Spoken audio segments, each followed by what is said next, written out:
Gene Kelly's hands were shaking as he held the phone, listening to yet another studio executive deliver the same devastating news. Sorry, Gene. The role went to Fred. It was the 5th major part in 6 months that had slipped through his fingers at the last minute. And Kelly was beginning to understand that this wasn't just bad luck. Someone was systematically destroying his career. And that someone was the man Hollywood considered his closest friend.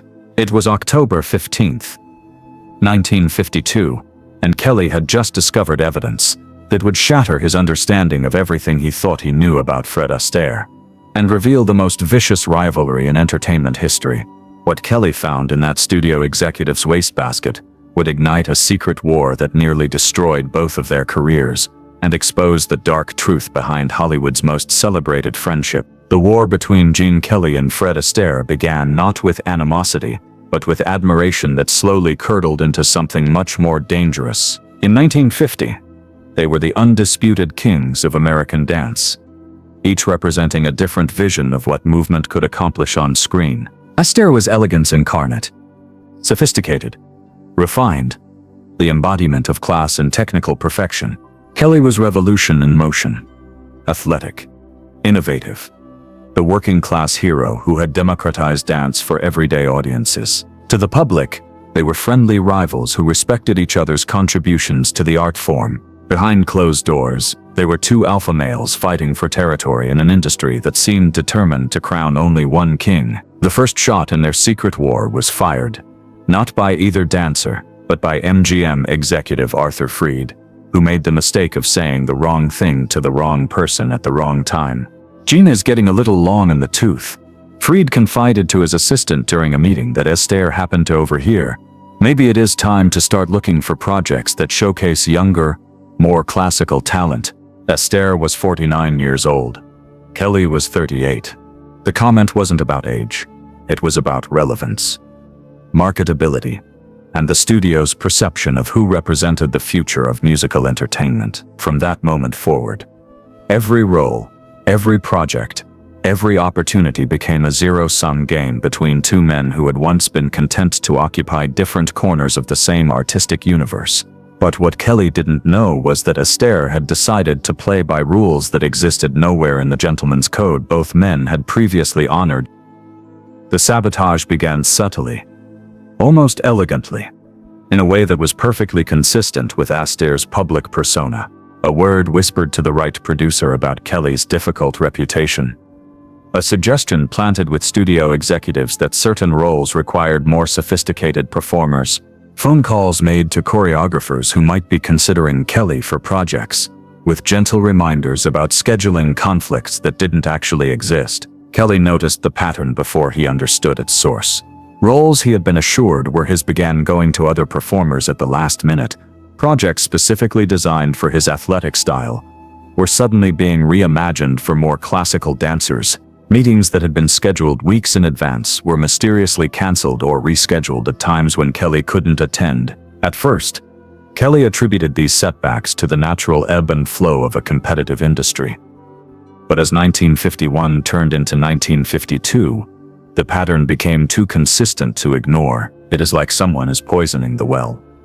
Kelly confided to his agent during a particularly frustrating week in September 1952. Every door that opens for me gets slammed shut before I can walk through it. His agent, a shrewd man named Lou Schreiber, had been thinking the same thing but hadn't wanted to voice suspicions that seemed too paranoid to be credible. Gene, you don't think someone is actively working against you, do you? Kelly stared out his office window at the Hollywood Hills, trying to make sense of a situation that felt like psychological warfare. I don't know. Low. But if someone is, they are good at it. Really good. What Kelly couldn't have imagined was that Fred Astaire was not only working against him, he was doing it with the precision and attention to detail that had made him the greatest technical dancer of his generation.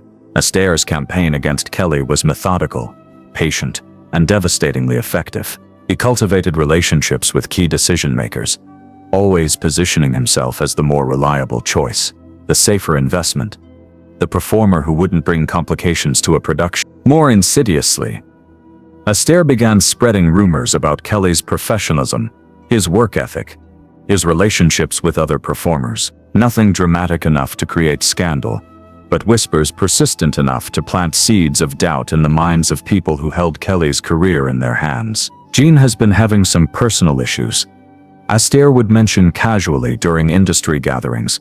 Nothing serious, but you know how these artistic types can be when they are under pressure. The suggestions were vague enough to be deniable but specific enough to be damaging, and they worked. By October 1952, Kelly's career momentum had shifted dramatically. The man who had been Hollywood's golden boy was finding himself fighting for roles he would have been offered without question just 2 years earlier. That is when Kelly made the discovery that would change everything. He had been meeting with Columbia Pictures about a potential project when he excused himself to use the restroom. On his way back to the conference room, he noticed that the executive secretary had stepped away from her desk, leaving behind a wastebasket full of crumpled papers. Something made Kelly pause. Maybe it was paranoia. Maybe it was instinct. But he found himself glancing at the discarded documents. That is when he saw his own name on a piece of letterhead, written in handwriting he recognized immediately. Fred Astaire's handwriting. Kelly looked around to make sure he was unobserved, then retrieved the crumpled letter from the trash. What he read made his blood run cold. "Dear Harry," the letter began. "I wanted to follow up on our conversation about the Kelly situation. As I mentioned, I have it on good authority that Gene has been struggling with some personal demons that might affect his reliability on a major production. While I hate to speak negatively about a colleague, I thought you should be aware before making any final casting decisions. If you are looking for someone with a proven track record of professionalism and box office appeal, I remain available for consultation. Warmest regards, Fred." Kelly read the letter 3 times, each pass revealing new layers of betrayal. This wasn't just professional competition. This was character assassination, carefully crafted to destroy Kelly's reputation, while positioning Astaire as the concerned colleague reluctantly sharing inside information. The most devastating part was that Kelly recognized the strategy.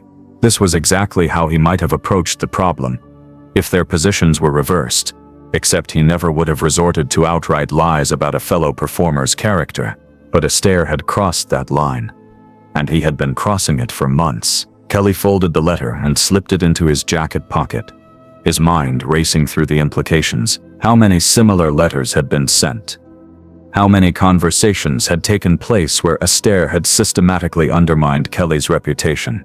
How much damage had already been done? More importantly, what was Kelly going to do about it? That evening, Kelly sat in his living room, staring at the letter that proved Fred Astaire had been waging a secret campaign to destroy his career. The man Kelly had respected, had considered a colleague if not a friend, had been lying to studio executives about his character, his professionalism, his reliability. Kelly's first instinct was rage, pure, white-hot fury at the betrayal. His second instinct was strategic. If Astaire wanted to play dirty, Kelly could play dirtier. But his third instinct, the one that ultimately guided his response, was something more complex. Disappointment, not just at Astaire's behavior, but at the recognition that their rivalry had devolved into something ugly and small. Kelly made a decision that night that would define how the secret war between America's 2 greatest dancers would ultimately be resolved. Instead of retaliating with his own sabotage campaign, instead of exposing Astaire's lies to the industry, instead of destroying the older dancer's reputation the way his own had been systematically attacked, Kelly chose a different path. He called Astaire directly. "Fred," Kelly's voice was steady when Astaire answered the phone. "I think we need to talk." "Gene, how wonderful to hear from you. I was just thinking, cut the bullshit." "Fred, I know what you have been doing." The silence on the other end of the line stretched for nearly 30 seconds. "I am not sure what you mean," Astaire said finally, but his voice had lost its characteristic smoothness. "I mean the letters, the phone calls, the campaign you have been running to convince studios that I am unreliable." Another pause, shorter this time. "Gene, I think you might be. I have one of your letters, Fred, in your handwriting, to Harry Cohn at Columbia. Should I read it to you?" Or do you remember what you wrote about my personal demons? This time, the silence lasted nearly a minute. When Astaire spoke again, his voice was different. Smaller. Somehow, less certain. How did you? Where did you find that? Does it matter? What matters is that I know. The question is, what are we going to do about it? Kelly could hear Astaire breathing on the other end of the line. Could almost feel the older dancer's mind racing through options, calculations, damage control scenarios.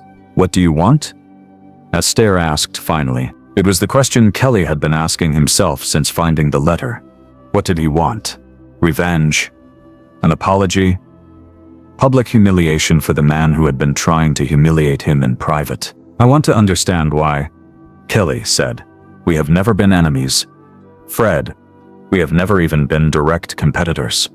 There is room in this industry for both of us. So why did you decide there wasn't? The question seemed to catch Astaire off guard. He was prepared for threats, for demands, for negotiation. He wasn't prepared for genuine curiosity about his motivations. You don't understand, Astaire said quietly. You don't understand what it is like to watch someone younger, more athletic, more innovative come along and make everything you have built feel obsolete. Kelly felt a flicker of something unexpected. Sympathy. Fred, you are Fred Astaire. You are a legend. Nothing I do can diminish what you have accomplished. Can it? Astaire's voice carried decades of insecurity that Kelly had never suspected. When you dance, Jane, you make it look like anyone can do it. You make it democratic, accessible, real. When I dance, it is all about perfection. Technique, something ordinary people can admire but never achieve. That night marked the end of the secret war between Gene Kelly and Fred Astaire. But not because one of them won. It ended because both men realized they had been fighting the wrong battle. Over the next several months, something extraordinary happened. Instead of continuing their mutual destruction, Kelly and Astaire began finding ways to support each other's projects, not publicly, not in ways that would draw attention, but quietly, professionally, the way colleagues should. When Astaire was being considered for a role that suited his style perfectly, Kelly made sure the right people knew about his professionalism and reliability. When Kelly was pursuing projects that played to his strength, Astaire stopped undermining and started subtly endorsing. The change didn't happen overnight, and it wasn't without awkward moments. Both men had to rebuild trust that had been systematically destroyed by months of deception and sabotage, but something even more significant emerged from their confrontation. A recognition that their different approaches to dance weren't competitive. They were complementary. Astaire represented the aspiration toward perfection, the pursuit of classical beauty, the elevation of technique to art form. Kelly represented the democratization of movement, the integration of dance into everyday life, the transformation of athletic ability into emotional expression. Hollywood was big enough for both visions. America was hungry for both styles. The industry needed both men, not as competitors fighting for scraps, but as artists exploring different facets of the same fundamental human impulse toward grace and beauty. The secret war that nearly destroyed both of their careers instead became the foundation for a more mature understanding of their respective roles in entertainment history. Years later, when asked about their relationship during the 1950s, both men would speak warmly about their friendly rivalry, never revealing the months of sabotage and deception that had nearly ended both of their careers. But those who worked closely with them noticed subtle changes in how they spoke about each other, how they approached their own work, how they related to other performers who might be seen as competition.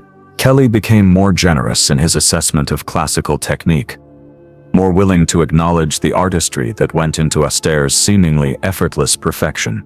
Astaire became more appreciative of innovation and athleticism in dance, more open to the idea that accessibility and excellence weren't mutually exclusive.